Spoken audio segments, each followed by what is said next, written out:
morning, everyone. As he said, I'm Joanna Michaels, and this is Christopher Stephen Jacobs, and we are of The Lifting.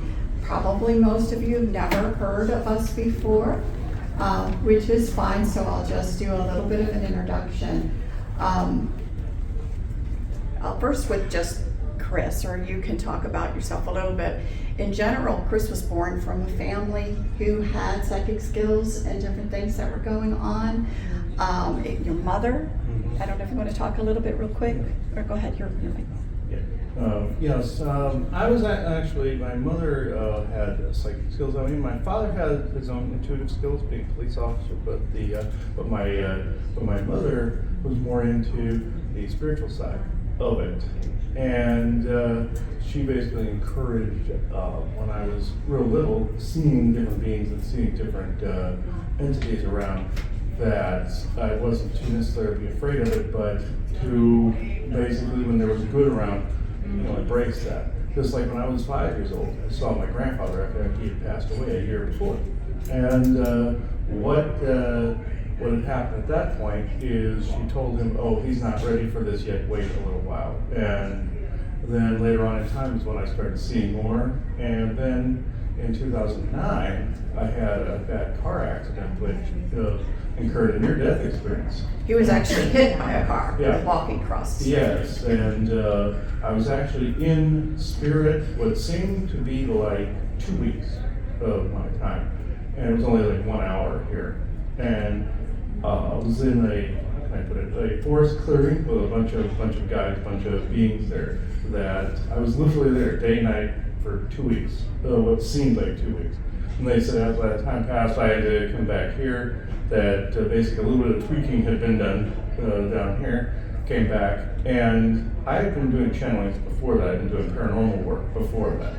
But this hyper-accelerated certain abilities to where I could both not only discern better, but I could actually communicate better with different beings, different entities, and do what I do now, which is actually clear different negative entities and energies. So, and remove attachments. I could then see into energy cores of people's energy core, body, light body, any of the dimensional spaces that their oversoul encompassed. I could actually see what I could see of that.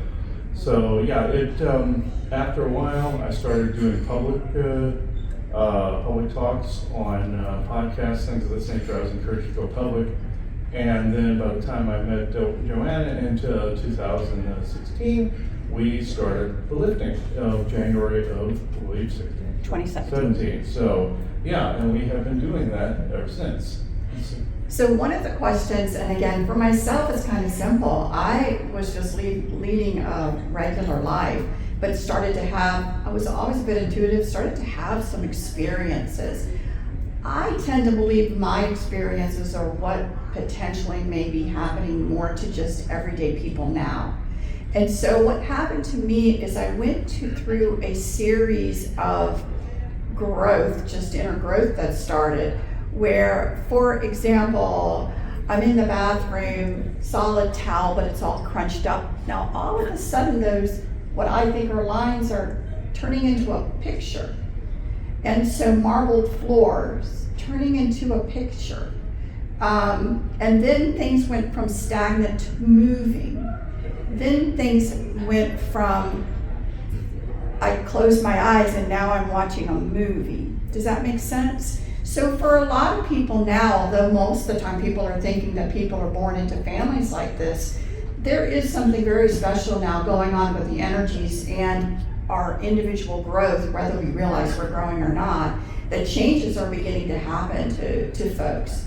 And so I think, and for a while, because I'm honestly a nurse as a profession, I was waiting for my brain tumor diagnosis, because things really began to change for me, and I thought something was really medically wrong. Nothing was medically wrong. I was just growing more and expanding more. And one of the things when Chris and I began this journey and decided to go public with everything was that we said, we want to start from scratch and we want to know what truly is. So in one of those moments where you decide, I am going to revet everything I've ever been taught about life, about spirituality, about religion, about everything, about what they say our history is as humanity. What is there really something different? Because even at that time, archaeology was not starting to match, right? I think a lot of people can say archaeology is not matching the given story. And so one of the things that we've had a great passion about is understanding our what we consider more of our truer origins of existence as human beings, and we also recognize, maybe more so than some people of other faiths and religion, that the negative side exists just as much as what people would call the light side. So we began exploring it all without fear of having any conversation. We do not believe that just having conversation conjures anything. If you get caught in a loop in your head, you can. If you get caught in a running loop in your head with a thought, you can. Because we actually, our belief system and through the conversations, we really are co-creating our own personal experiences. But in general, just having conversations. So when we started the lifting, one of the things that we actually knew at that point in time is that the myths that are out there about Atlantis, about all of these different things of ancient past, some related to Egypt, really were, but there was also dialogue left out from before that time that played a part as to why these civilizations had problems. Why are you seeing glass in the desert that looks like nuclear war, right? So we wanted to know kind of and have that full conversation.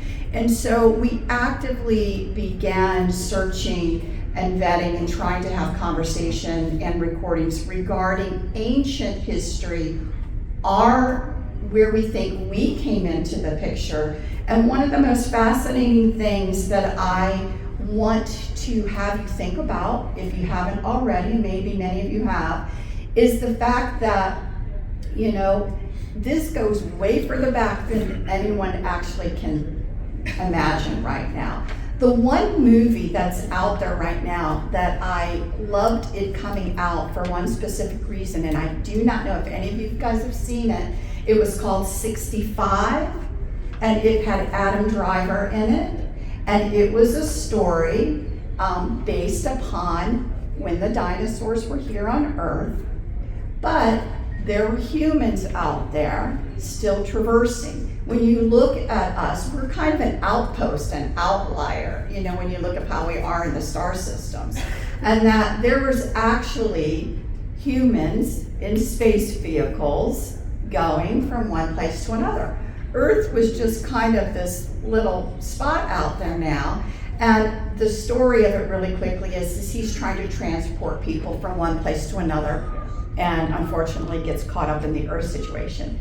The one thing I love about that movie is the suggestion that humans and the human skin suit and people having an experience in this is way older.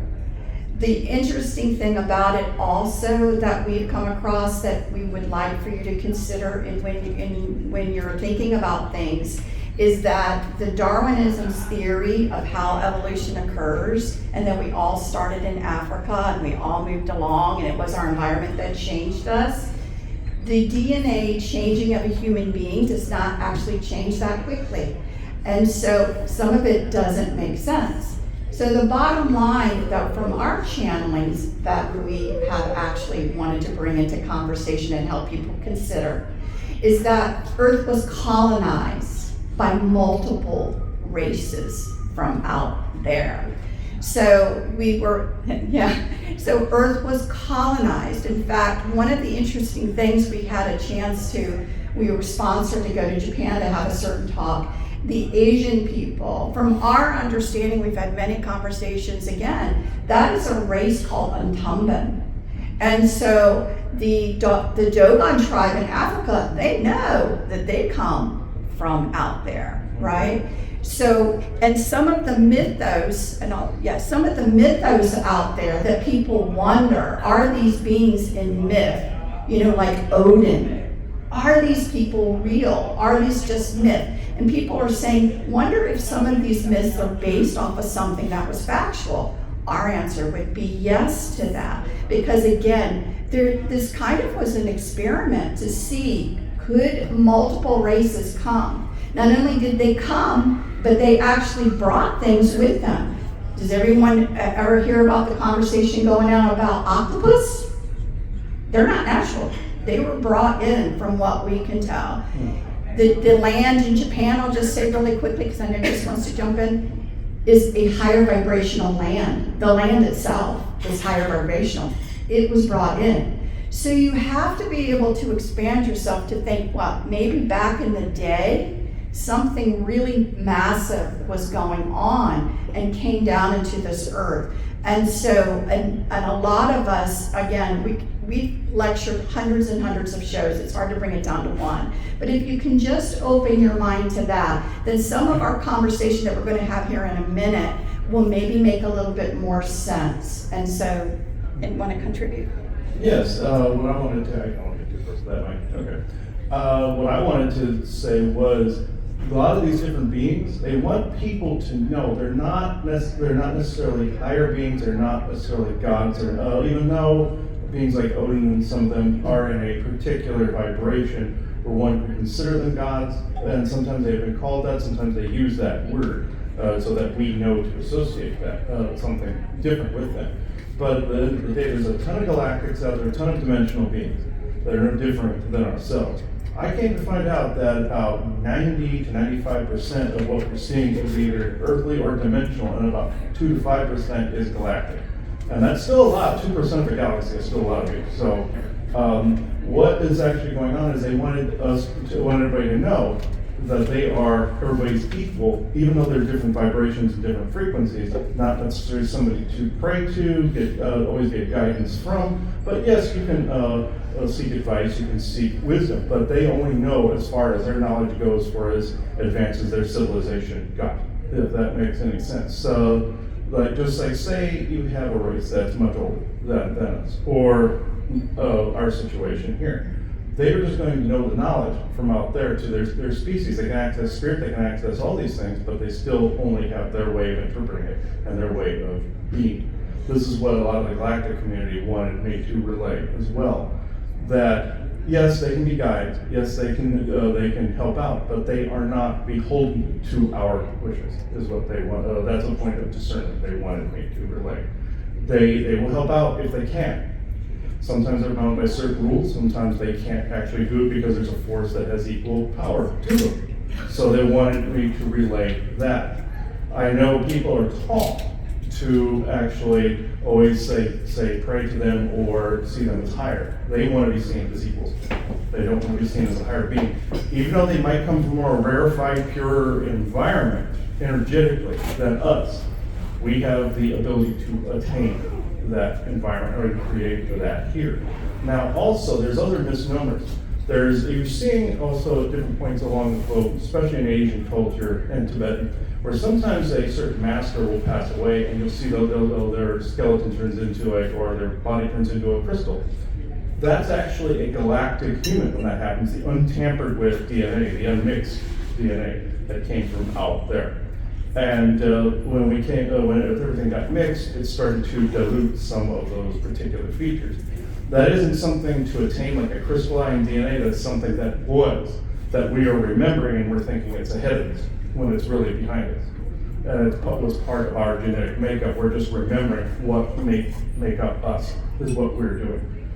And they wanted to relay that as well. Like also things like disasters, like you've heard whole apocalypse, you've heard, Mars, you've heard all of these stories. And you've heard all of this. What ended up happening is people are thinking something's ahead when it's, again, memory from behind. In this solar system, you had Asgard, which people like to call Maldek, but it was a planet that exploded.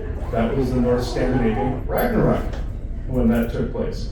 That's the asteroid belt that's Yeah, sitting the asteroid in, belt. that's So, yeah. literally sitting in a Yeah. place where a planet should be. Yeah, where a planet should be, yes. There was a planet. And it happened 500,000 years ago, and people are just remembering the tragedy in their, not only in their genome, but in their soul memory, and they think, oh, this is ahead, this is gonna happen. Well, it's an undealt with past.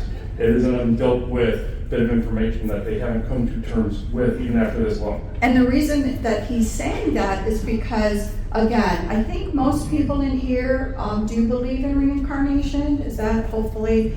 So one of the things that you have to understand is that we ourselves, not right here in this avatar, right, that our soul is plugged into right now, but many of us have done this many times before. And many of us were back in the day having an experiences. Many of us were a part of a time frame where things went, I say, down the toilet, right?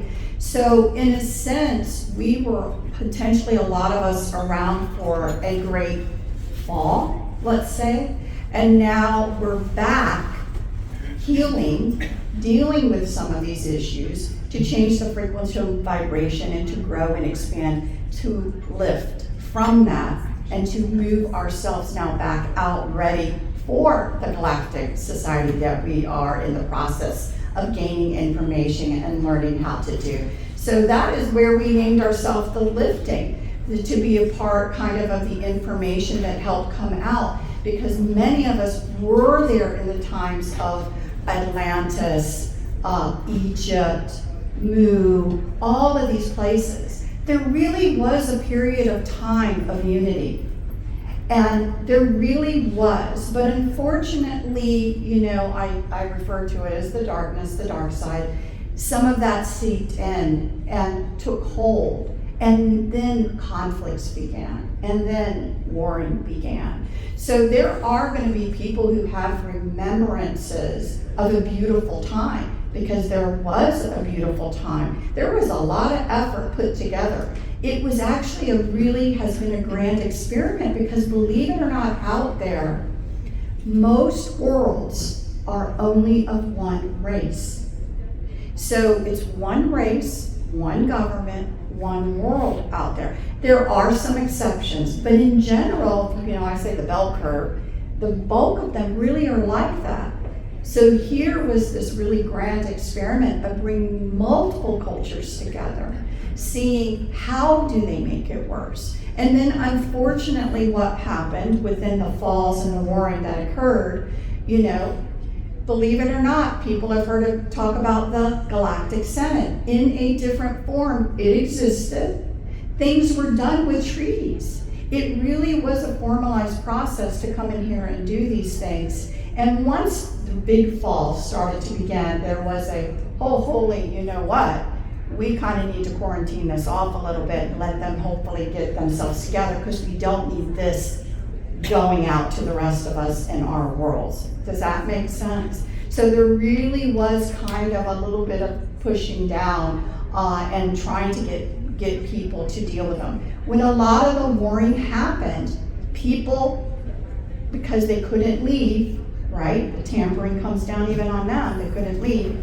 Then a lot of people, they had to scatter and save themselves. Some did go underground. This is where you hear the Agartha stories, okay? Some did. Some went to different places. They kind of had to pull themselves together and collect themselves.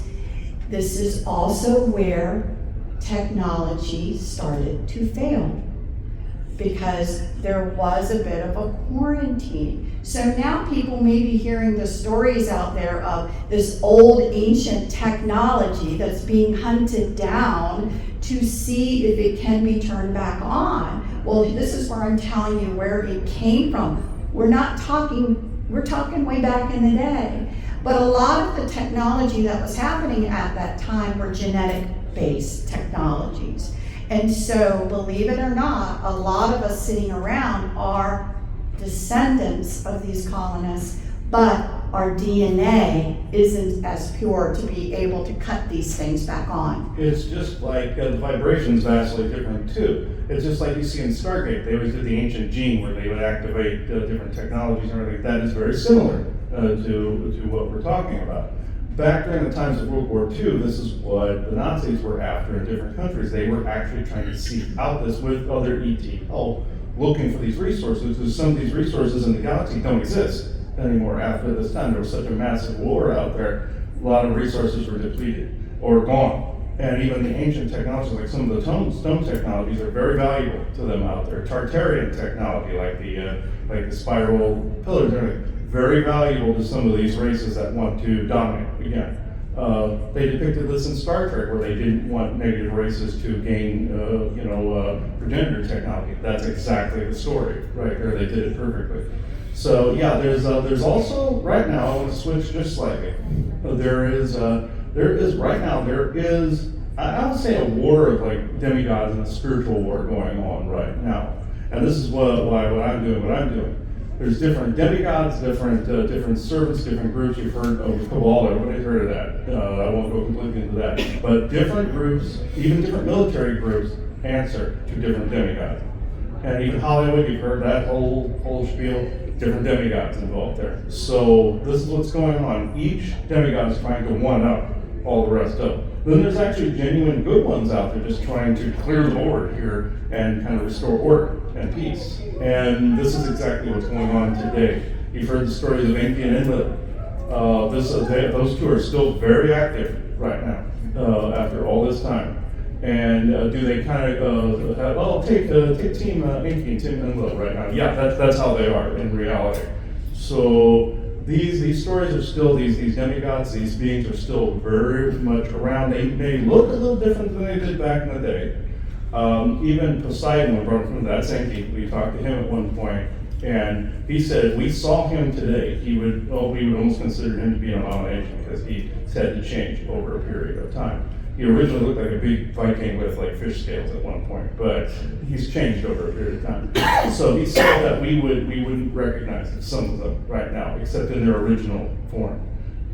Odin, I speak to him quite often. People scoff at this because they're like, Chris isn't just another demigod. You can say that, but I don't go into worship mode. I'm not that type of person. I interact, I interface. I do not worship, nor do I lend energies or give energies to any being at any given time. Any being that asks for this or wants that kind of attention, I don't want to get to know them. So at any time, I don't care how old they are. They've even slipped in at times. They've even slipped into our modern world ways that people don't know that they're worshiping them, like slipping into coins, artwork, poetry, words, spells that they link back to their different dimensions. And you have to follow your discernment at that point, whether this feels good to you or not. If it does not, don't work with it. If it does, great. You have to discern whether it is your own bias of how you feel about a certain being, or is it what you're actually feeling about that certain being. Use your intuition always with this. And the same goes with interacting with forest people. We do that as well.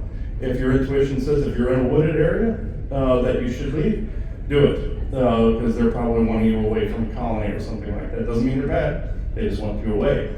You also have to discern whether something is bad or if it's just strong and you can't handle it, like your body can't handle it, or your energy can't handle it. That doesn't mean they're the same thing. You have to distinguish between that bone-crushing, dark feeling and something that is just strong. And our genome just might not be able to handle it currently, and that's why some of these beings, you don't see them in our dimension, our heads would explode. So even the forest people, even as much as you heard about Sasquatch, there is an old story where there was a couple of them in a Tibetan temple, and the monk, even in a meditative pose, without talking, without doing anything, had a very difficult time being physically around them because the genome automatically wants to go into fight or flight.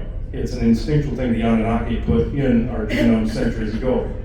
And that's why some beings, that they encounter aliens out there, they automatically go, and they get surprised or they go into fight or flight. It is embedded in the genes. And some of the beings that I've dealt with have tried, even I go through this, like if they've been around taking me to a spaceship or something, they'll say, yes, we had to drug you because you acted like this. So it's like no offense to you, it's literally in your genes. So we're trying to help you get this virus out of the DNA. And weed this out. It was put in you guys a long time ago by beings we don't necessarily approve of their agenda, so we're trying to help you out of this now. So one of the things, again, with this ancient races, and so maybe some of the story, if you're considering the story we're saying, where I said the movie 65, humans existed already out there, look like us, okay? You also know now, who remembers Dolly the sheep? Does anybody? Okay. Tinkering, right? Cloning, doing things like that, and then all of a sudden disappeared, never to be spoken about again. Right. Okay? So what I'm trying to say is that we're talking ancient races. They did want slave races. Those stories are true. And so if you can take and you know how to clone and you know how to grow a body, you can certainly go through the process of figuring out how to take the genetics that will create human-like workers, right? And you can do what you need to, right, to be able to create this, change some of the genetics and different things. Most of these, what we call demigods, some of them are just some of the rotten colonists, okay? And I mean rotten. They wanted slaves. Turned into that format. Yeah, I mean, after a while, after the goodness went away and things started, and they wanted a slave race. They wanted people to be loyal to them. And so it's hard for people to understand that in the genetics of things, that things can be altered to cause you to look at them as now your God, right? That they could cause a reaction with you to fear certain things so that you would be an already ready fighting force. Do you see? So they can get you to be a fear, not fear them. And some of it's psychological, but to fear others, you're willing to fight when you get scared, right? And so these things happened a long, long time ago. The one thing that we were told was really interesting about this long-term human DNA type of skin suit that was created so long ago is that there is a self-repair mechanism within it. And so what actually has been happening over time, okay, is that some of the self-repair, they originally did not want their workers to reproduce. So you hear that story, right? That some of that came back. And then the human race then now, because they can reproduce, have moved beyond. There's a lot of them now, right? There's a lot of them now starting to come onto this earth. And so those interactions. But the key things about that probably are understanding that sometimes things that are so true are a little bit perverted. And one of the things that is so true that is really there is there's something greater than ourselves. Okay? There really is. Now, some people, from what we understand, it's the energies that if you can't see everything, we're all connected, the energies in between us. We refer to that as the source of all things. But the source of all things is honestly kind of a little neutral. It allows for because we're within the source of everything, that it's allowing for a lot of these experiences for growth to see is there something more to learn. And it's hard to swallow that at times because we're not always necessarily going through something. But in the source's creation, people talk of maybe here you've heard people talk about your oversoul or your higher self. There really is that too. You yourself are a part of something much bigger in the primordial soup of the source of all things. And so believe it or not, I just want you to open your mind that sometimes when you're praying for assistance, it's yourself that is helping you. You are now being helped by your own self, okay? But in the muck of it all, think of the creation of all of us and think about if you came in here and you reincarnated and now you experience this, and this is a bit of a duality environment. That's why we see things as black or white, bad or good. Do you see what I mean? I'm nice, you're not. It's in the real world, in the totality outside of this, it's not quite that way. But we're given a filter of perception of how to view things, and that's one of them. And so right now, unfortunately, having that filter already in place can make us susceptible for certain thoughts, actions, programming to get us to act out. And now it's gotten to the point, I'm a bit older, I remember people getting along. Now it's like you either believe me completely or you're out, right? Really? When was really that? That's a bit unfortunately of it, because one of the things that was said, that was spoken about at the very end, the word was use. If you're a co-creative being and you can co-create, unfortunately most people have learned to co-create in a poor way because they've never been taught, and because your energies are being used by somebody else who's coalescing the energies and doing what they want with it. What if you were taught how to co-create effectively for yourself and for humanity? Well, would that potentially be dangerous to some of these demigods? So the instruction manual has kind of been left out in that topic. But one of the things that's going on right this current present moment with this is to not have these conversations so that people do not learn and people do not unify. So if you can think back to current events in the past 5 or 6 years of your life, I think most people can see clearly that there has been, now be it from a issue, disease, whatever you want to say and call it, there has been great attempts to keep people from being together, to keep people distance, to keep people, because we are expanding naturally. That's why people are sitting here, that's why everyone's curious. But how do you grow a genuine and authentic unity? That type of unity, which is so valuable, okay, is not you agree with me on everything or you're out of my life. That's not what that is. What it is it stands for certain foundational belief systems. And then you're free to believe what you want. We're not talking causing harm. We are certainly not talking pedophilia. We are not talking abuse, neglect. We're not talking that any of that is okay. But most of the times, what I just said, and you want your children to be healthy, you want your food supply to be healthy, you want your medical industry to be about proactive health and not reactive dependency. You want all of these things. And believe it or not, if everyone would unify on just these things now, you would see some major changes. Because our intention and belief in what we focus on to be better is stronger than anything else. But if you're not taught how to do that and everything, you don't. So even in families right now, amongst these communities, what's happening is that, again, I need you to accept me and hear my story. Why? Why? There's how many billions of people? Why can't we just have conversations around the things we can unify? And then I just accept you're having that experience.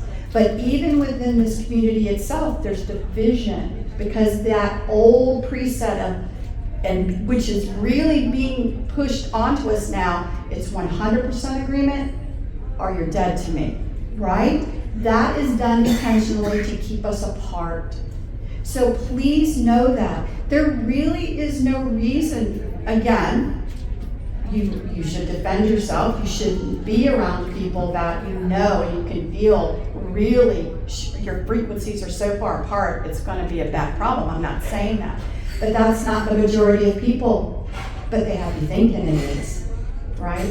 If you watch the news, if you watch these different things. It's all a concerted effort. And so what I think one of the biggest things that we really want you to consider is how huge this is, how long this has been going on, and everything from the past is right here in your face right now. And so genuine unity, genuine caring, genuine about the basics, anyone should be able to have around the Thanksgiving table with all of their family, and most all of their family would actually agree on all those things. Do you see what I mean? But now we're afraid even to have those simple conversations. Because what if I do and they get they're going to blast me on social media and stuff like that, right? We refer to this as self-farming. Humans are now self-farming the behaviors that are not good for them. But we are a huge believer in defending, and one of the areas that we talk about very strongly, as Chris already mentioned, was the ability to discern. Every human being was born with the ability to discern, but it's been beaten out of you since the time you were born. So I'm going to just use a few examples, and then we never like to have discussions without doing a little exercise to show you, to have you prove to yourself, oh, I think I know what they're saying, and yes, I think I do have this. So discernment. Let me use a good example. What should I be around? What is good for me and what is not? I did not say what was bad or good, did I? So what is good for me now? What should I be around and what should I avoid? So for example, I would hope a second grader would discern that maybe they don't belong in a physics class, right? I don't belong here. But if they're 16, 17, 18, they may be just in love with being in a class like that. Does that make sense? So discernment is about what is not good for me right at this moment. It doesn't necessarily mean it won't be right for me later down the road. Now there's some things you're probably always going to discern you don't want to be around. Hopefully a psychopath is one of them. You don't want to be around that. You're willing to walk on the other side of the street, right? You just want to avoid that. So I'm going to use little girls, because little girls probably have had it beat out of them more than anything, where, you were told and everything said, I don't want to go play with Annie in her sandbox. I just don't want to go over there, little girl. You tell your mommy that, your mommy tells you how ashamed she is of you, you should not be acting that way. You are going to go play with little Annie in the sandbox. And not only are you going to go play with little Annie in the sandbox, you're going to apologize for having those thoughts. Do you guys get it? That's how, even from a small age, mommy and daddy are arguing. The child says, you guys are arguing? No, we're not arguing. Yes, you were. And the child knew it. Tamper down the discernment. Does that make sense? I'm not saying any of it was intentional. I'm just saying that is what has occurred to people since birth, to try and get you to not pay attention to your automatic GPS system, but to do what you're told and to believe what you're told versus believing and understanding what you're feeling, which is your GPS guidance system. So I like to do just a quick exercise with people. And again, I'm going to do it quickly, but I hope you take this back if you don't feel it already and practice on your own. And it's really, really simple. So if you take a moment right now, some of you may want to close your eyes to just really take in what I'm saying to do. But all I want you to do is to think about something you really love. It could be a person, it could be a child, it could be a cat, it could be a dog, it could be a tree, it could be your garden. What do you truly love that brings you so much joy that you'd like to be around and do? I want you to think about it. I want you to interact with it for a minute. And then I want you to think about, where are you feeling that in your body? So most people, what they will feel is in this area that I was pointing to before, they'll feel an energy start to grow. Something's growing and it's pulling me towards the thought of what I am in love with. Does that make sense? You're opening up, you're feeling something here, you're like gravitating a little bit to this. So that's a basic, okay, I'm ready for this now. Now hopefully the second grader would have the following. Think about something, again, I would say use something you hate, because that's the opposite, but it could just be something you weren't ready for. Use something you hate. You really hate something, okay? It could be the thought going through your mind, let's say pedophilia, of people being abused. It could be there's someone in my life that fits in that category, right? Or something you really hate doing, and you really hate it. And I want you to now feel that. And where do you feel that? Most people are going to feel it right here.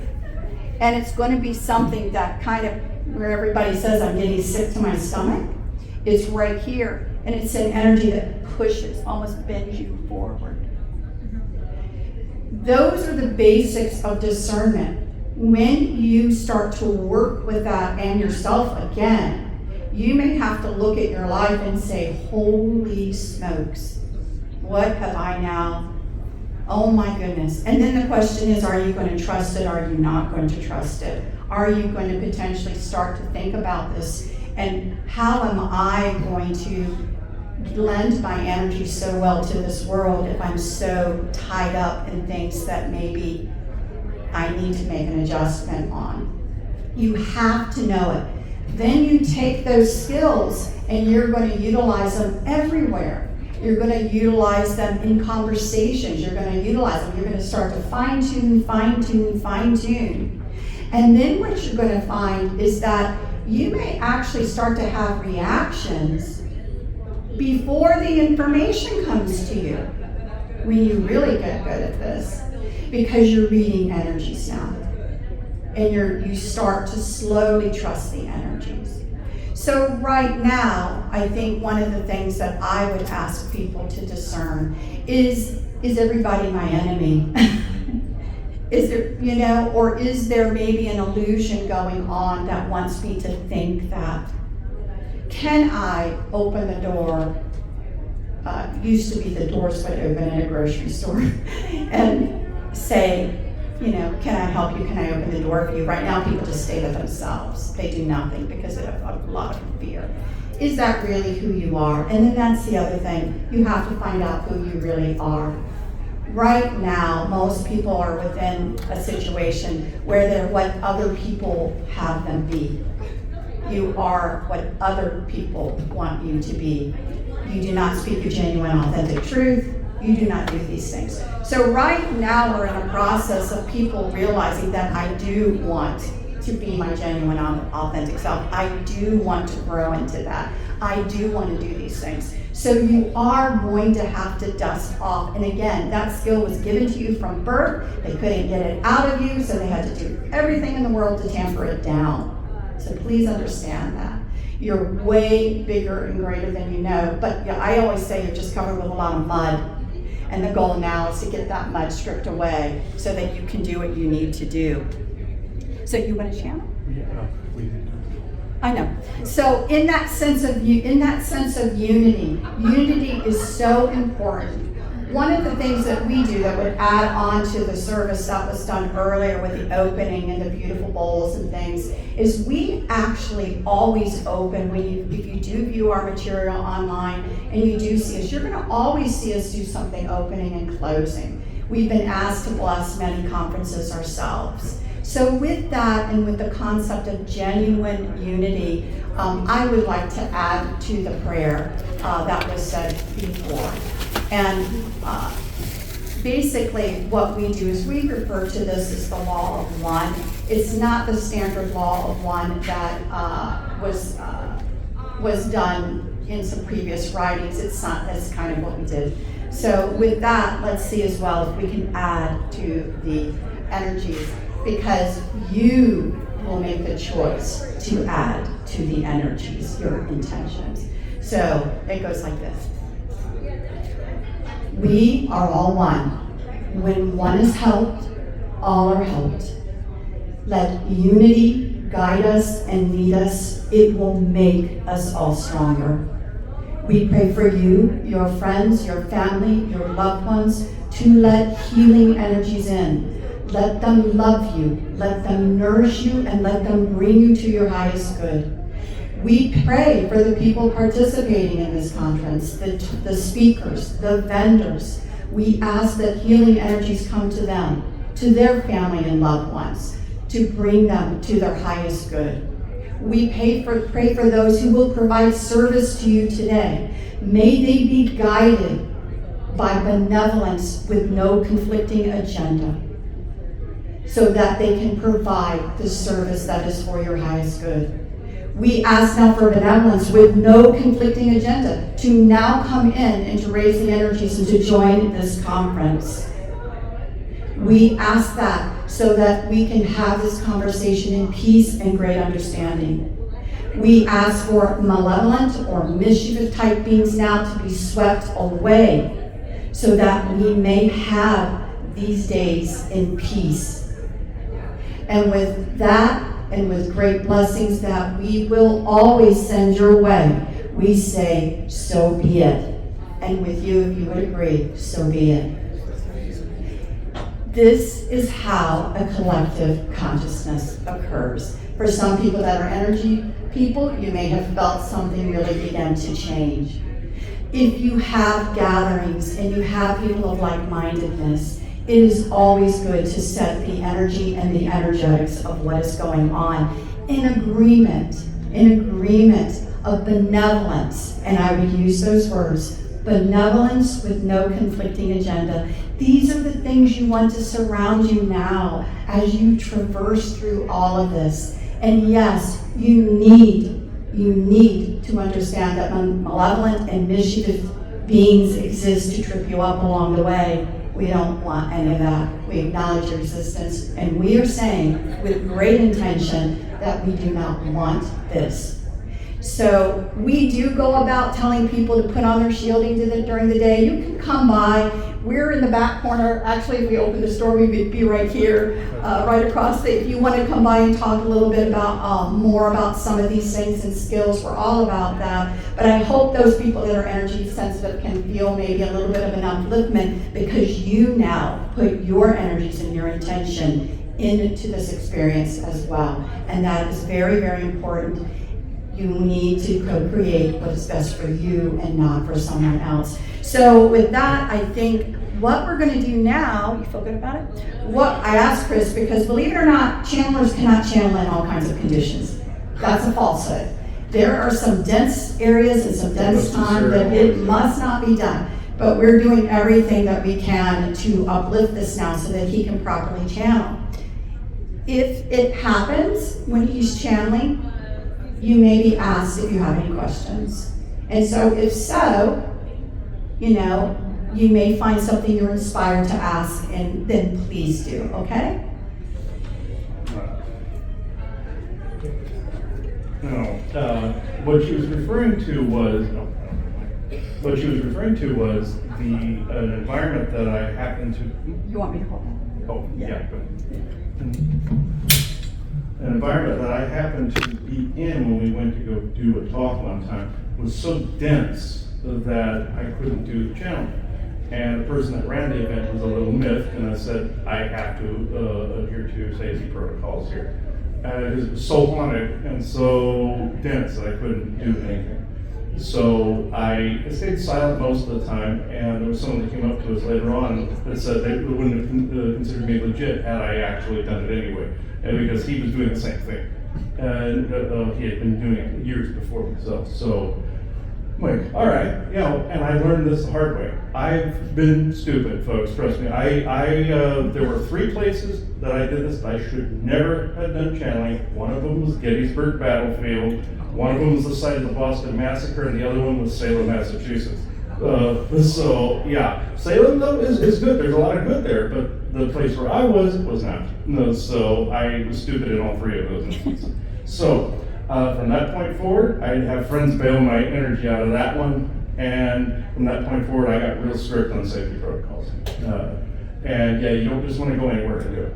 So I always gauge how dense it is. Even on the ride here, we were hitting dense pockets. I'm going, uh-oh, what's going on? Here's perfect.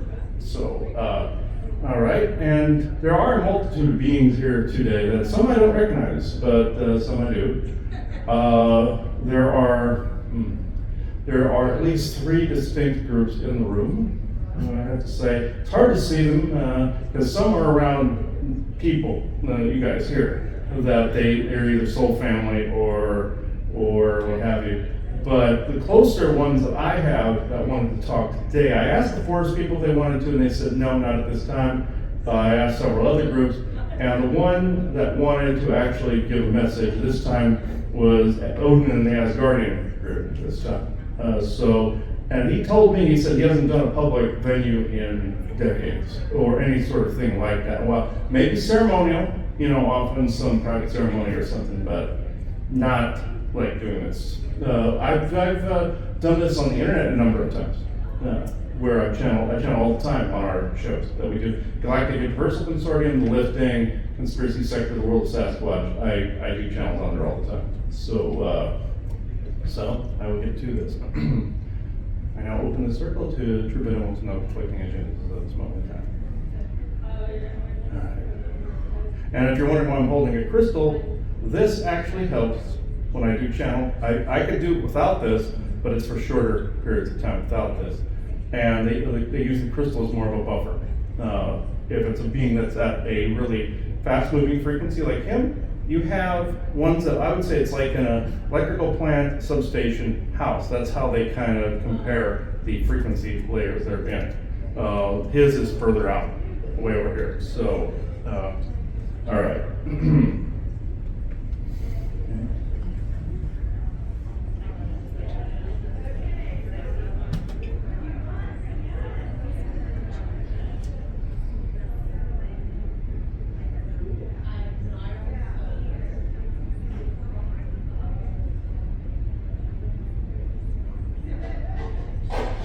Tighter circle, deeper roots is what the talk will be about today.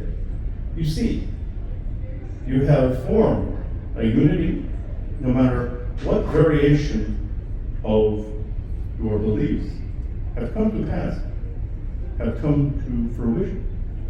You're all here. In a place of learning, you're all here, forming a tighter circle, deeper roots. What I mean is that for tight circle, deep root would be an individual, one attempting to find the unity of self-unity of smaller people, a set of people around them. The group would be tighter circle, deeper roots, a slightly larger circle that has unification in mind, has a vetting process in mind, discernment process in mind, of both beings that are around and that of familial bonds and energetic bonds, and a discernment of who you want around and who you do not, what beings you want around and what beings you do not want around.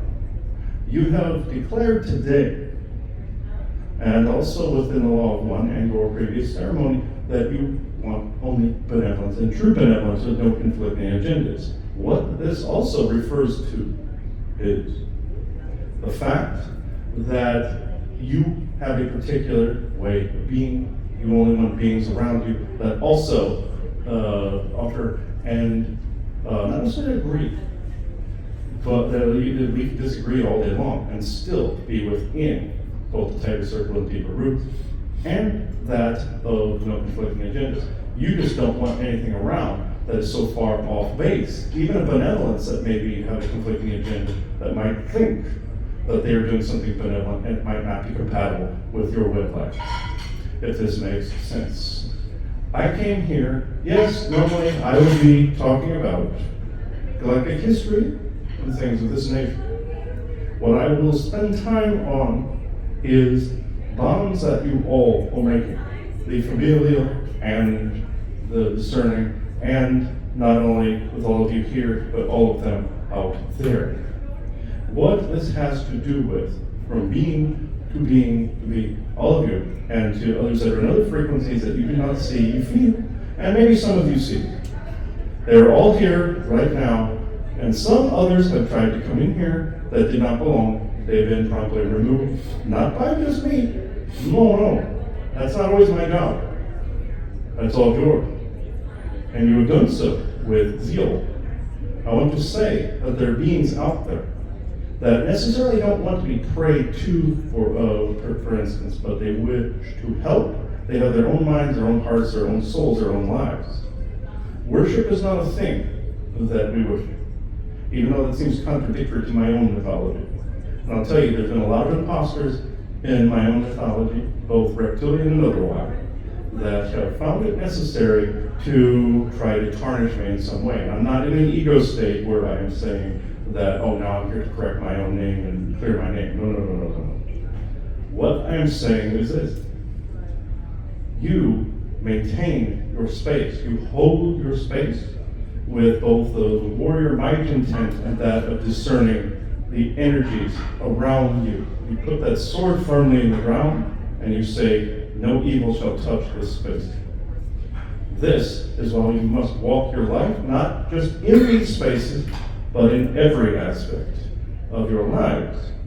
Where you're going to work, where when you leave this conference, you go to work, you go home.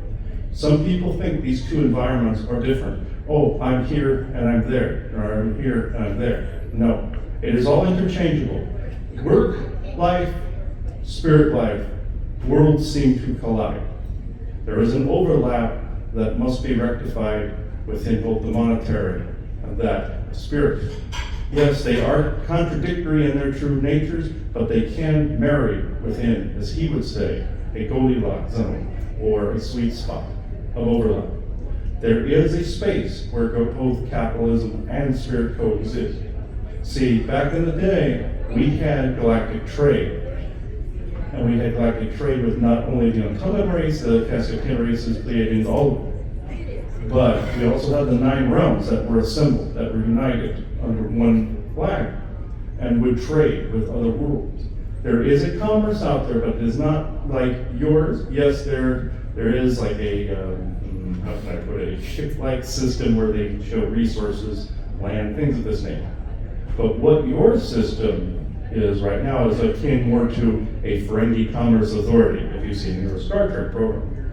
This is what is being changed currently, not in a reset, but in a more heartfelt, unified no to that of greed, but it is more not capitalism at all costs, but it is more of a spirituality meets financial.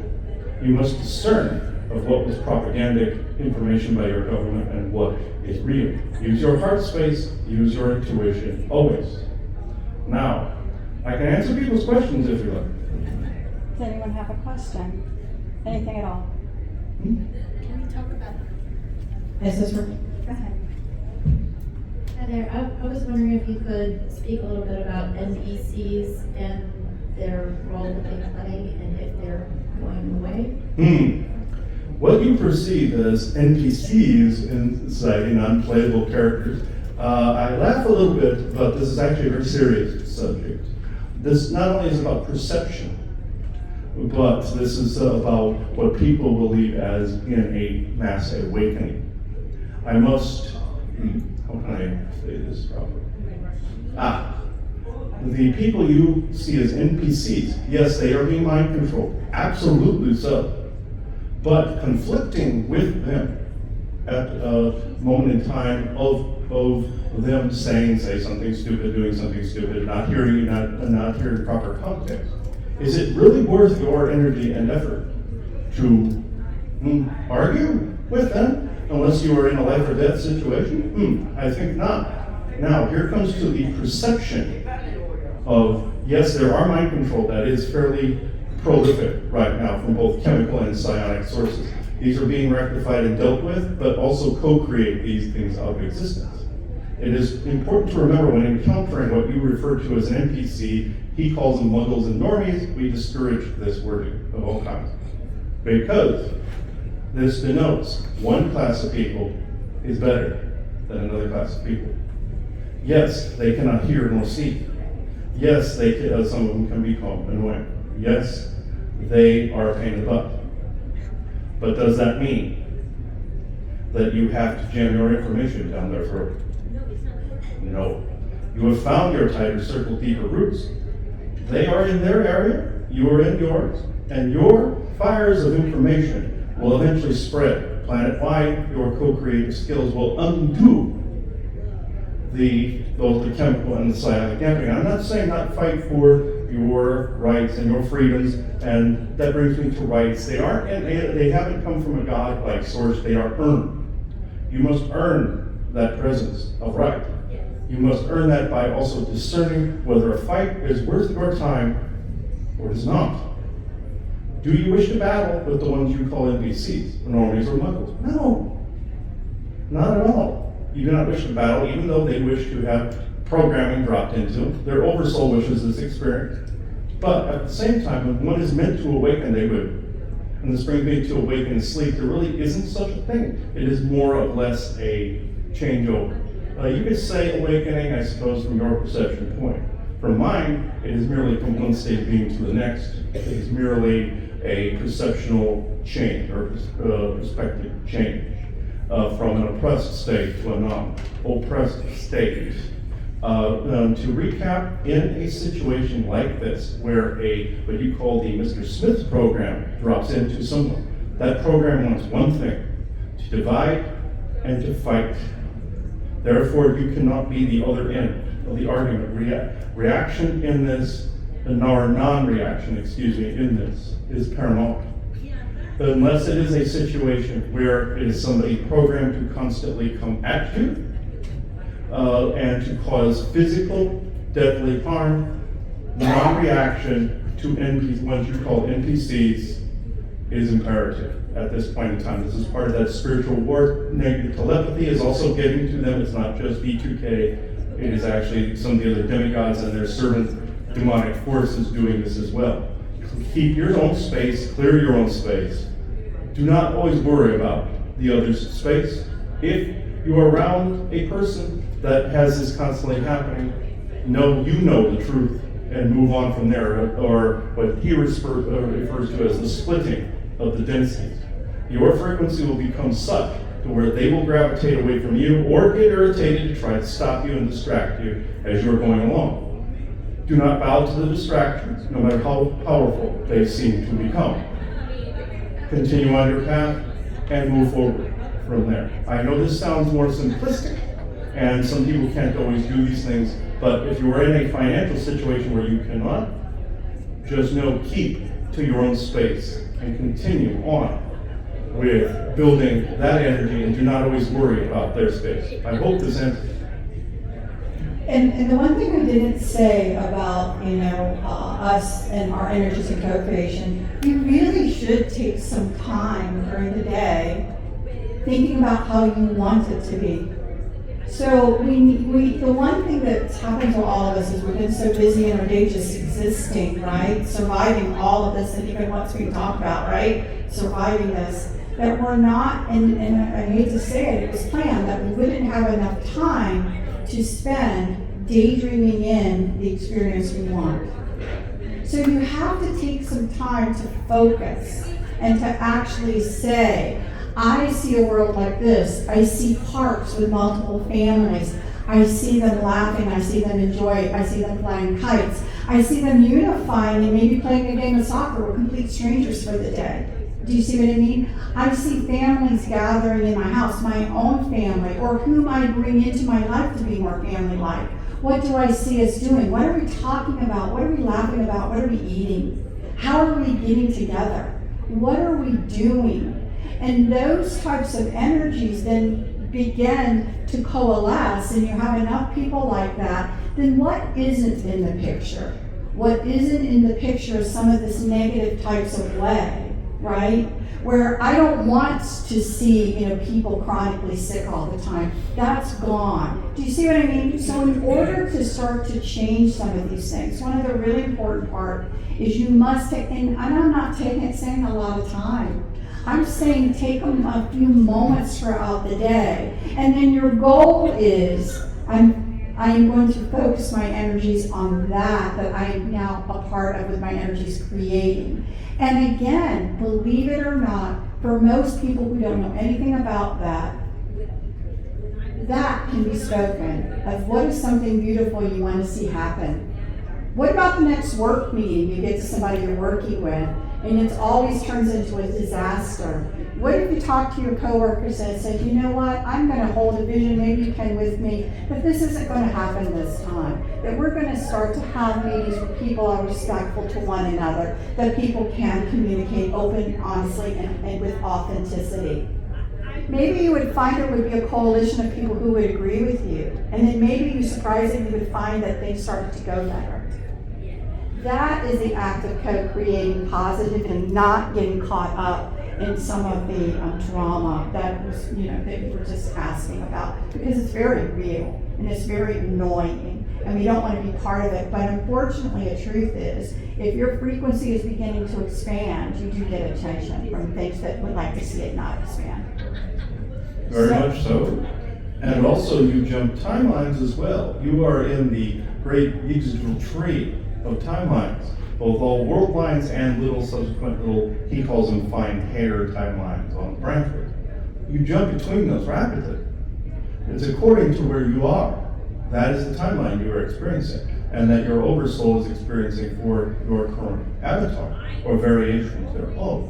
You may find this familiar in your current superhero lore and all this other stuff. This is what is actually going on. That's what the evil tree is based off of. And don't be fooled by any other imitation. Just know that there's some AI things going on, and there are also imitations from certain realms of, say, the evil tree, that you do not wish to adhere to. It's also in the spell language. I will not go completely into this part, but I will say this. As you're going through these different timelines, one could be where you're looking left, looking right. It could be just as simple as walking to another room. You go through deja vu all the time, which means you have gone through a timeline where possibly what you just did or were about to do did not either A, come to pass completely, or come to pass similarly or slightly differently. And now you are expanding further on the timeline that you're on because you have had this frequency difference, if this makes sense to everyone. So, any further questions? Anything at all? Yes, please. Thank you.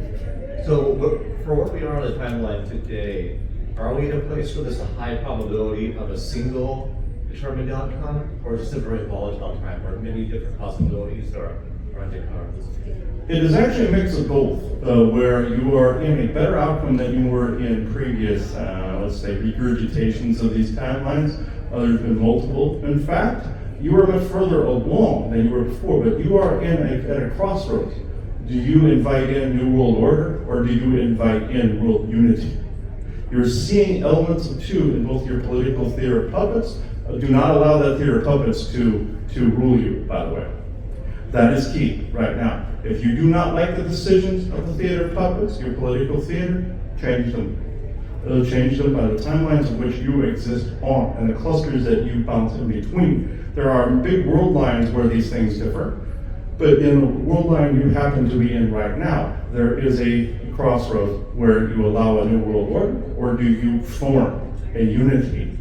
This is key, where you break away even from some of those bigger corporations. You break away from that and form things in your own community at the moment. Form that, from food to technology to online presence to shows to entertainment to any of it. Whatever you happen to be into, form it in your own tighter circle, deeper roots. This will have greater lasting effect, and it will bar any proclivity to a new world order. I hope this answers. And just to add to that, let me give a current present moment example of how people's energies coalesce and work. Because again, it's like, well, what can I do? I'm just one person. Well, I jokingly say, if you're not watching the news and saying no in yourself, heart, mind, and soul to whatever's being pumped out there, like, no, we are not going to war. No, we are not having our children go there. No, this is not going to expand. No, because the way that the psychology of this works to get you to co-create for someone else is they start pumping it out in immediate ways that you start to feel, well, I guess it's inevitable. You have now just lent your energies to it. Propaganda, wordplay, keep this in mind, or Orwell warned of this as well. Watch the words that are being used. Also, if necessary, there's nothing wrong with drawing the sword, if necessary. When you are in times of defense, when you're in times of true change like that, it is a misnomer that the warrior must be transmuted. The warrior and the passive and the aggressive are always in the yin and yang. There's always a dualism, and it's not passing from a dualism into a singularity. That is impossible. That is a paradox. Yes, you have both tendencies within you, but what is your role in this? What is your oversoul here for? What is your soul here for? What are you here to do in this? The warrior is just as necessary as, say, a monk, as, say, an artist, as, say, somebody who creates online content and shows things of this nature. You are all warriors in your own way. It is all the same. It is not one is lesser than the other. These were some religious precepts that got misinterpreted and or lied about by even some of my own, let's just say, bastardized kin out there, and I will leave it at that. But there are others out there that wish you to go down the wrong path, there are those that wish you the right path, but listen to your own heart space as to what path actually works for you, and that is also the precept of the no conflicting agenda, is also tighter circle, deeper roots. I hope this answered as well. Anything else? He's open to any questions at all. So one of the other things we say to remember, like right now, I think what's happened over the last 5 years of all of our lives is maybe a lot of people have shifted and are more confident with the thought process that maybe our government and certain things really weren't out to protect us. Maybe we're being a little bit used and abused, Some right? believe they're doing it for genuine good, then they have their overlords that are not. And all of you may know this, but you are seeing it in real time in your faces since 2020, even more so. That's when it shifted to this set of probabilities that you are actually needing to observe and step up more. Poke your head above the clouds from time to time. Everyone on earth is being oppressed in some way. Everyone has been targeted. There is no targeted individual, so to speak. The only reason you know of this is because this person has poked their head even further above the psionic dampening or dooming line, as he likes to call it, and therefore you are getting hit slightly more because of the frequency you are obtaining. This is quite an important distinction. Don't always consider yourself targeted, because you will co-create more targeting. You have been targeted. You are now moving into a state of pure sovereignty.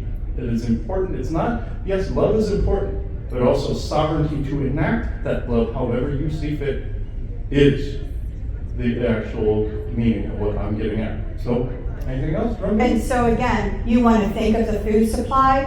When you're daydreaming, it is clear and free. People are healthy. They are happy. They are not getting chronically ill as children. And right? that some scientists, some will actually be able to co-create and undo what has been done. You can also co-create another person taking up the proper role in that particular way as well. So that's where your energies need to really go into focus when that daydreaming that everyone needs to start doing. And you would be surprised just in general conversation how other people will agree with you. And then their energies coalesce. So just keep in mind that, you may feel like, well, gosh, we're such a small group. It doesn't work that way. Energies don't work that way. Again, there's no manual, but if you can think about it and if we can start to learn how to properly do it, it actually can happen quite quickly. It really, really can. So we do this, and the information that we do and bring forward is not because we want to scare anybody, but it's just the opposite, because we realize that people can absolutely be empowered and make the changes that they really want for society. They just don't know about any of this. And so it's time for these conversations and this information to get out. So we only have a little bit more time. We don't like to impede on other people's time. Is there any more questions at all? Okay.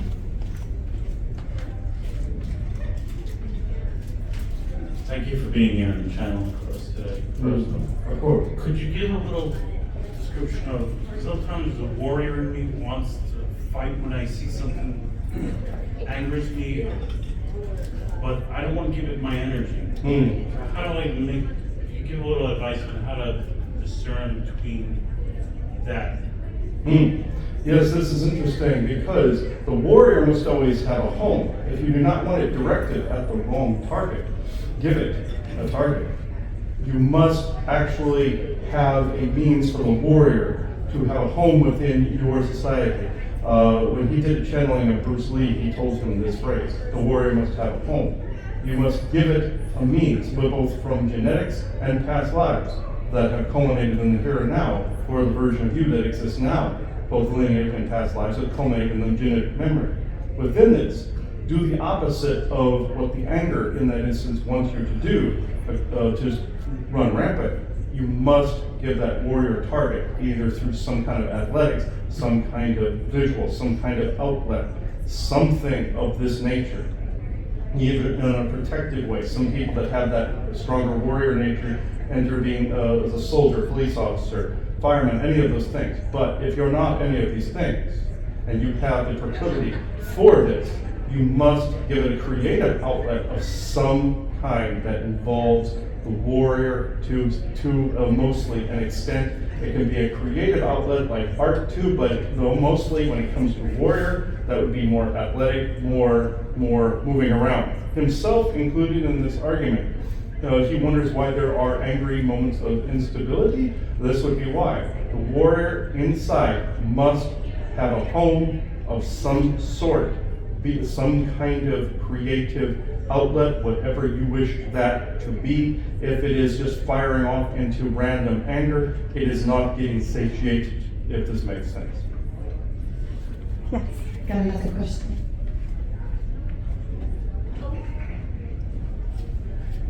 Along those same lines, what's your advice on how we dampen down this ADHD stuff that children are dealing with? Yes, the poisons in the food, your vaxes, things of this nature, and also the dumbing as both chemical and that of psionic. It's ADHD that has enveloped them. What you can do is this: teach them grounding. As the warrior must have a home, grounding must also have a home. They must be taught grounding at all times, not necessarily suppressing emotions or anything of this nature, like a Vulcan. No. What you do is ground. Teach them to ground more and more, seeing that their feet are firmly planted into the earth and no other place. Teach them to know how their stray thoughts are actually time slips into other timelines and world lines, and they cannot pay attention. They must ground, and they must be firm. This is where I belong. This version of me is firm, feet planted in the earth itself. Nature will provide in this area. Never forget this. They must be taught to ground above all other things. The lack of grounding is what has created this ADHD. Your microwave weaponry have created the deoxygenation of the blood. This makes it so that the thoughts are dominant, as well as a degrounding, decoupling taking place.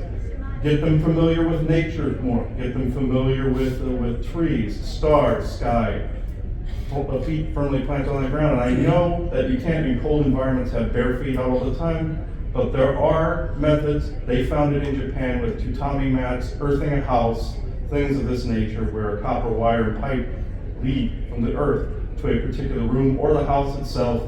Make sure that the house is grounded firmly to the earth. You will start to feel the effects more of nature, but there is no substitute for being in nature itself. This is the key to undoing this damage. Anyone else? We're down to about the last 10 minutes, so please, if you have a question, ask it. So Vulcans are a race in Star Trek? Do they really exist? Of course, Gene Roddenberry based them off of elfish races and also other types of races, both also Venusian is in there and a few Syrian type races, as well as some dimensional species. The idea was, the Vulcans were slightly more logical, more engineer-like. That also is back in your Egypt. This goes back to what you were all referring to in Egypt before. The builders of the pyramids were some of these type of people. They were depicted in your elder scrolls as the dwarves of the builders. Also the dwarves that also served myself, building the Bifrost and the weapons for the gods. They are a type of dwarf from a place called the World of Wheels. They're engineers as well, but then you have these more elfish types that were engineers that helped measure and build out some of the pyramidal technology, along with some of the Pleiadian races and dwarves and others. When they tried to reclaim these areas after the destruction of Atlantis, regular Egyptians or regular humans went into fight or flight mode. They could not handle the frequency these beings were on, and therefore killed a few of them within the Great Pyramid. The bar, or the metal rod that was in the Great Pyramid, turning it into an energy resonator, is now missing. It was turned into weaponry or melted down into ingots. But the engineers that built some of these structures are indeed the ones Roddenberry wrote about that you call those Vulcans, yes? Yes, another question. Do elemental beings like fairies and gnomes and dwarves like elves, do they exist, and were they supposed to be on Earth for this? Yes, fairies in particular were here at the time of the Great Seeding, when different races brought different bits of their land to the Earth, roughly 65 million of years ago. Your dinosaurs, unfortunately, were partially extincted because they were a hazard to the different galactics when they were seeding this planet. They don't get eaten by a T-Rex, you see.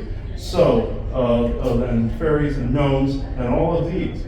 And the Fae, they are all present on your world tree. Fae, from fairies that all look like ladies made of tree bark to like a tree beard type, like you see in Lord of the Rings.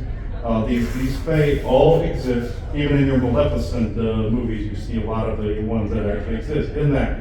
They have been depicted over and over again. That if you saw one of them crawling up a tree, they would look like a tiny little elf walking up your tree about the size of a squirrel. So you would start seeing these, and also elemental beings, these big, elemental, almost viney looking ones that can take the forms of trees. Those are stronger elemental forms that may have an incompatibility with human physiology, again, from the genetic incompatibility that what we said before with frequency. They are in tune with nature and they are guardians of nature. People assume Sasquatch are these guardians. Yes, for their colonies. They guard bits of nature. Portals, dogmen do this as well, the good ones anyway, not some of the more feral variety, we won't get into that. But the beings that you aforementioned, they are very active in your society. There are negative and positive forms of these, mischievous forms, both dark, light, and all in between. They are not all good or all dark, and just because they are incompatible with some of your physiology does not make them dark. Just because they are another frequency does not make them light. I hope this helps.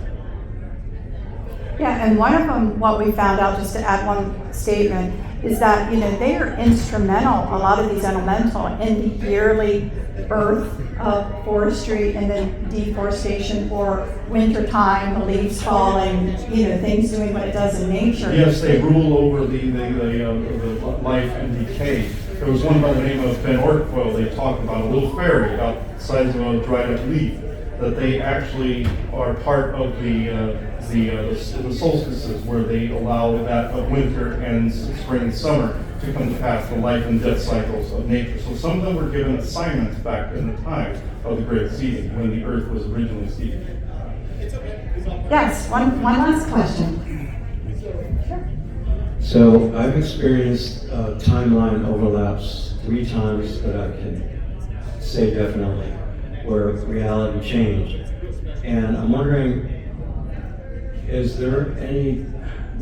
it make sense to say this timeline is the most important one and that we are getting extra help because of that?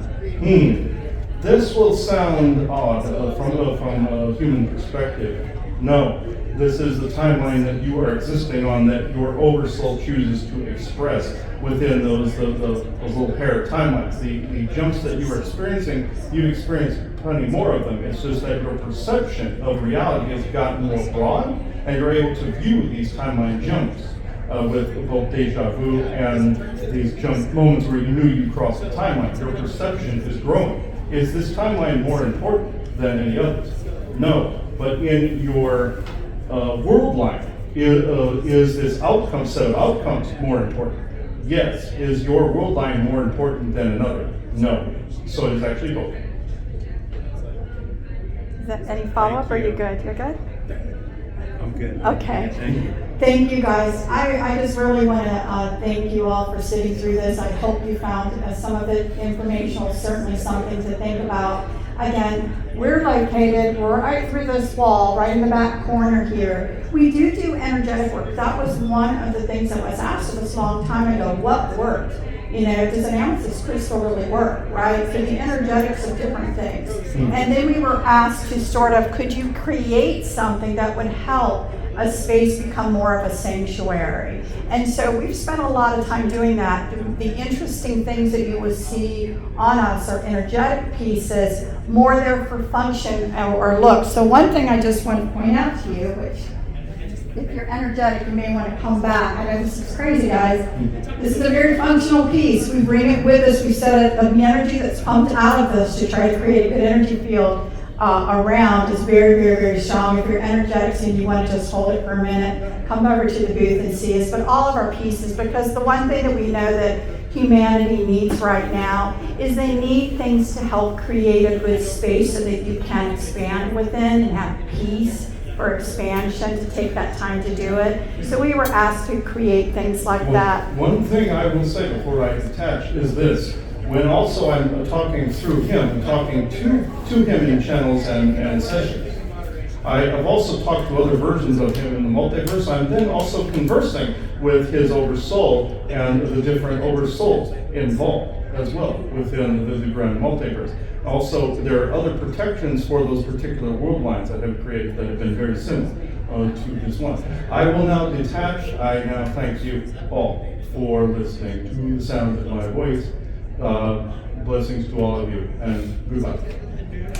So again, I hope in 150 years some of the things that we have made to help people end up in a museum, because we've now grown to be able to just do it with our personal intention and that growth we're talking about.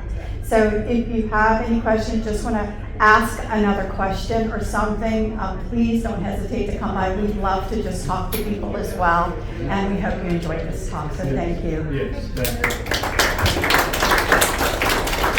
And I'll close this circle with intranet once I'm conflicting agenda. So thank you, everybody. Thank you. Odin wanted me to mention that with this, he didn't mention it during the channel, but basically they would be considered the Anunnaki, and then so with the Dark Orions, we considered this as such. Both sides genetically tampered and did things, went down into dark times. Odin got tricked by the Orions, things of this nature. If you want to know more about a lot of this galactic history, look up on YouTube at Galactic Intraversal Consortium. I will put the link down in the descriptor. It will always be there. Thelifting.net is our usual site, the go-to site for sessions. And you go to those two sites, the GIC.now or GIC.show, excuse me, is the go-to for the other one. So if you go to those, you're good. So, and this recording at 11:24 a.m. Eastern Standard Time, Saturday, January 10th, 2026. Thank you. Oh, another thing that was missed in the talk was about tulpas and egregores, is what it's called. It's hard to pronounce. Being used against you. Discern whether it's you projecting outward and haunting your own space, like a poltergeist energy haunting a space. That's another word for it. Not a ghost, but it's a loud ghost or noisy ghost. That's also you. That's German for that. But also determine whether it's an external entity or yourself haunting yourself because you haven't done shadow work, or another being like a Draco is using your own creations against you. Like I've said, with narrative, it runs through your head, make it positive, then put your name as the executive producer and director at the end, and then fade it to black. That cuts the cord. That's what I did in the scenario where, like it was a Star Trek-y scenario where I saw Joanna die, brought her back to life, did that very thing I just told you, and it pissed some Draco off. Very important right now. That's also a form of discernment, whether it comes from you, or you haunting your own space, or it's something else haunting your space, or you affecting you from other universes, and also other versions of us from other universes too. Again, external and internal, they could be part of your oversoul. All need discernment, and all need to have your sword firmly put in the ground. So it is 11:41 a.m. Eastern Standard Time, Saturday, January 10th, 2026. Thank you. Oh, I was just asked a question a little while ago regarding the protection when I said, why I didn't channel in, anymore in places that were heavy. And the result of it is parasites, dimensional parasites that crawl up through your energy centers like some horror movie, like some tapeworm that gets into your GI tract or something. Think of something like that energetically and dimensionally. And that is the result of channeling without a protective shield. Also, opening and closing circle properly is paramount to avoid things like that too. If you stay open too long, you're going to get parasites. Or like what I said in the GIC episode about the multiverse, in the Tronverse, that was Tronverse 4, I believe. The lingering too long was causing damages within the dimensions. And even one recently that was not mentioned on the show. So not necessarily damage, but having demon text pass from from side to side. Even one that was that weird bunny type that was over here and our ghoulish type. It started attracting them if you keep the door open too long. So that's why the MVTF and the Void were kind of miffed with Igron pulling the timeline closer, because it's like putting your hand in a ceiling fan and preventing the motor from turning, kind of thing. Similar. Or tying back a branch so the tree can't grow right, kind of thing. Same difference. It's a limited time where you can get away with that and bending close or winching it close. So I will end that here. It is 12:30 p.m. Eastern Standard Time, Saturday, January 10th, 2026. Thank you. Another thing that was mentioned in the lecture was about the dinosaurs, and that was a previous experiment from a previous CD, from what we understand. If you want to hear more on that, go find on YouTube at Galactic Intraversal Consortium. We were talking about it on there. A little bit in the lifting, but it's mainly on GIC. So I wanted to make sure that was clarified, that the dinosaurs themselves are seated too. But it was a previous one, the Neanderthals were too. That's what ghouls are now, non-corporeal version of that. So I just wanted to make sure that people knew this part. So it is 2:06 p.m. Eastern Standard Time, Saturday, January 10th, 2026. Thank you. Okay, we're leaving the Cosmic Contact Conference in Timonium, Maryland. We're in the hotel room. A great conference. This will be added on to the show. This is Ghost Box time here. Just a quieter one, just for like a minute or two before we leave. And there was some things here in the room. Got harassed by ghosts the night before last. A little bit. One was fairly persistent. A shorter black guy was fairly persistent. There was a tall woman, lighter skinned woman with dark hair that was screwing around. And there were a few up on the upper floor up here because of an incident that took place up there. So that somebody else told us about. But we will negate that for the moment and just go in this one area. As I open this Ghost Box circle within true benevolence and no conflicting agendas, I'll even do a shorter version of the Law of One. The Law of One. When one is helped, all are helped. In unity we all stand strong. Therefore, in the name of who I am, and I am one with all there is, I ask that only as the highest good be done. I ask that all negative energies and entities be swept away as of this moment in time. I give thanks that this is done. So be it, and so it is. I had to think about the new version of this, folks. That's why I had to pause. So, it's changed a tad since we started using it. So, I will get that in print at some point, the new version. So, and on the site. So, now, the question. What did you think of the conference, the people, and the products? I will start. Xbox. Scanning. FM.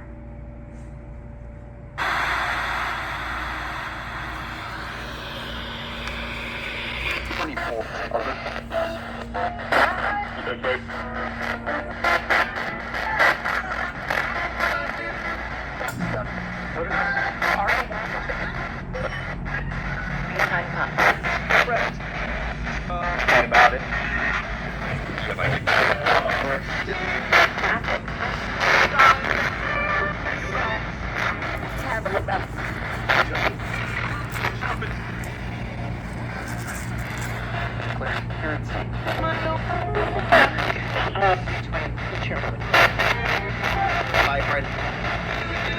Hi, friend. Who is this?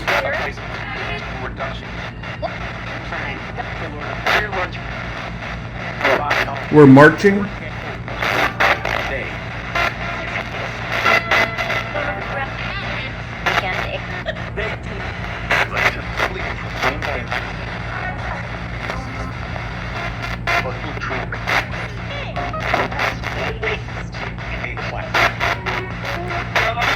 Who is it we have here with us? This part. On the way.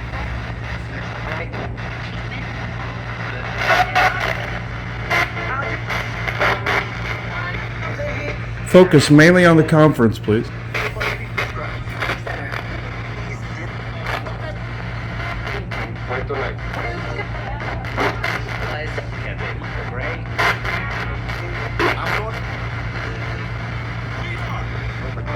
Oh, somebody called me a retard. Thank you.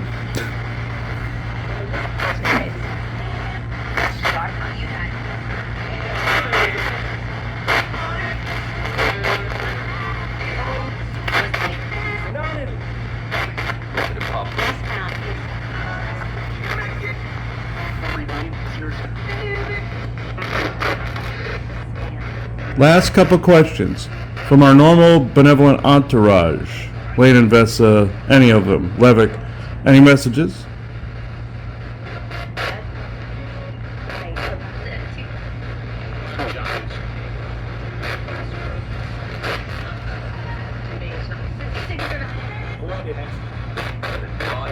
I love you, man.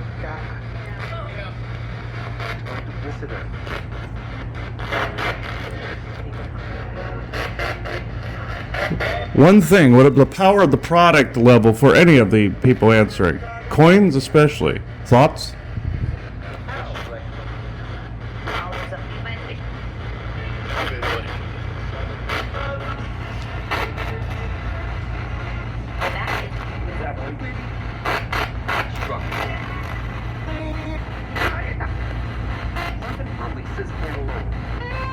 Can we just get along? Okay, yes.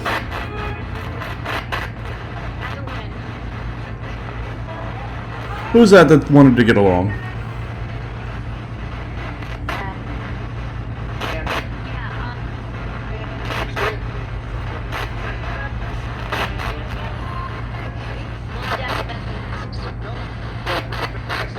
From Sedona. Am I correct?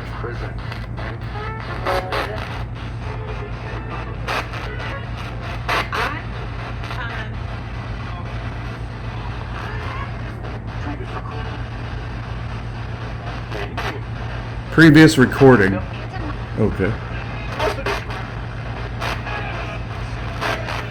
Alright, I'm going to wrap this up. Thank you.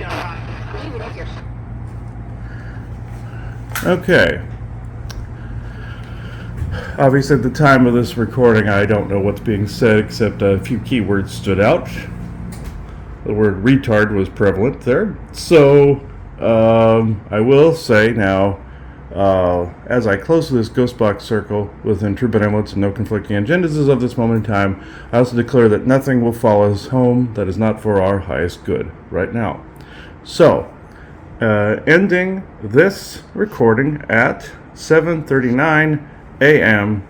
Eastern Standard Time, Monday, January 12th, 2026. Thank you.